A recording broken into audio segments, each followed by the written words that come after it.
Welcome to Hope's Homemade Kitchen. Today we're making Asian cabbage salad and panko fried chicken breasts.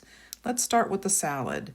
We'll need green onions, cilantro, 1 package of dry ramen noodles, cabbage salad mix, canola oil, sugar, slivered almonds, sesame oil, apple cider vinegar, and soy sauce. I'll provide the full recipe in the description box below. So first we'll take the ramen noodle packet and give it a hearty hammer to break up the ramen into little pieces. I use my meat tenderizer mallet, but you can use whatever works in your kitchen. Once the ramen is crushed into little pieces, pour it into a frying pan. You can toss out that seasoning packet that comes with the ramen since we don't use it in this recipe. Now add the slivered almonds to the frying pan and we'll take it over to the stove to toast in the pan until they're nice and brown. At the stove I have it on medium heat. You'll need to stay with this and keep stirring to avoid burning it. The almonds tend to get brown fast, so keep stirring. After a few minutes, they should be just right. Set the pan aside to cool for a few minutes while we mix up the salad and the dressing. Empty the cabbage salad mix into a bowl and set aside while we make the dressing. You can adjust the amounts of many of these ingredients to fit your taste, such as adding more or less sugar or more or less canola oil. To mix up the dressing, you can use about 1/3 to 1/2 cup of sugar, depending on your taste, 1/3 to 1/2 cup of canola oil, and then here I'm measuring out about 1 tablespoon each of sesame oil, apple cider vinegar, and soy sauce. When you mix that up, make sure you mix it vigorously just to get that sugar dissolved and keep mixing and remixing several times. In the end, it should be a caramel color. It'll need to set aside and rest for a bit and keep mixing and remixing until the sugar dissolves.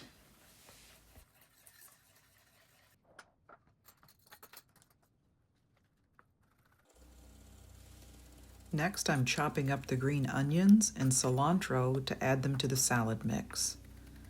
Of course, I don't usually chop this fast, only by the magic of video.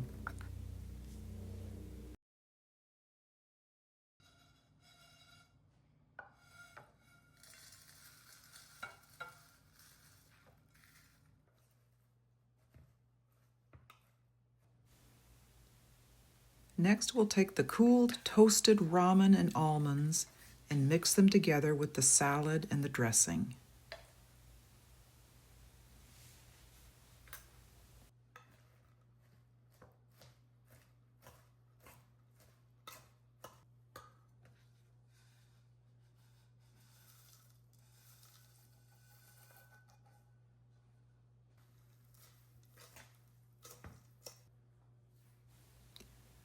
Finally, I'm adding a little everything bagel seasoning for extra flavor and crunch.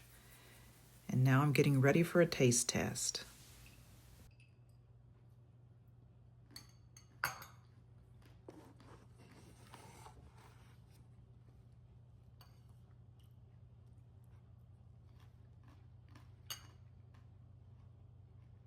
The best. Next, let's make the Panko Fried Chicken Breasts. We're starting out with Parmesan cheese, seasoned chicken breast that were pounded and flattened, panko breadcrumbs, olive oil, garlic powder, salt, pepper, and milk. Season the breadcrumbs well. I've used salt, pepper, and garlic powder, but you can use whatever seasonings you like, such as Italian seasoning, paprika, or even spicy pepper. Mix it up well, and then add freshly grated Parmesan cheese. I'm using freshly grated, but I've also used the Kraft grated Parmesan cheese that comes in a can, and it works just fine. The cheese will help give the chicken more flavor and extra crunch when it's fried.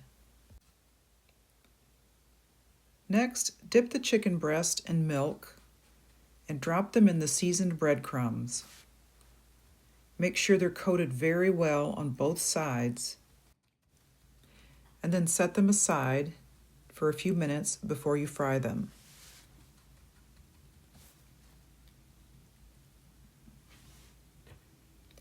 Over at the stove, we're going to use a good amount of olive oil and set the heat on medium to medium-high. I'm also adding a little butter to the olive oil for extra flavor.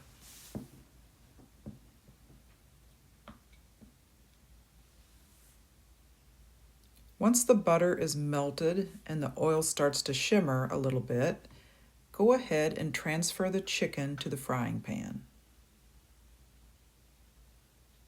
Add a few at a time, but don't crowd the pan. You'll need to watch these, and if the heat starts to get a little too high, make sure and turn it down so the chicken breast can cook through.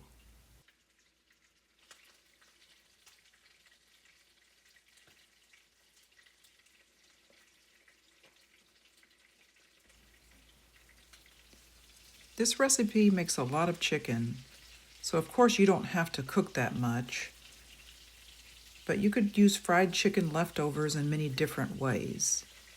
You could heat them up in the air fryer and eat them with dipping sauce. You could chop them up in a salad. You could add to a toasted bun with cheese and toppings for a tasty chicken sandwich. I've even used them for casseroles when the recipe calls for cubed chicken or shredded chicken. You'll need to cook the chicken to about 165 degrees.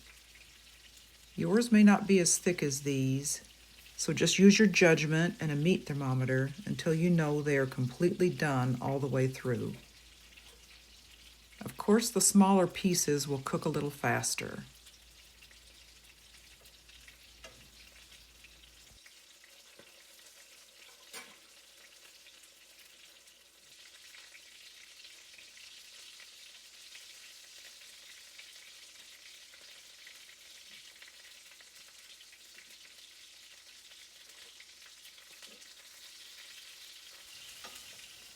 Now they're getting nice and brown and cooked through, so we'll take them out to drain and rest for a few minutes before serving.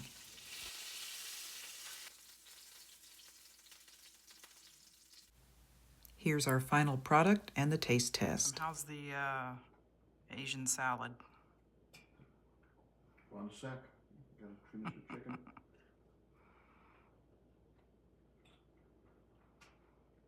Good, kind of bright. All right. Thanks for watching. Please like and subscribe.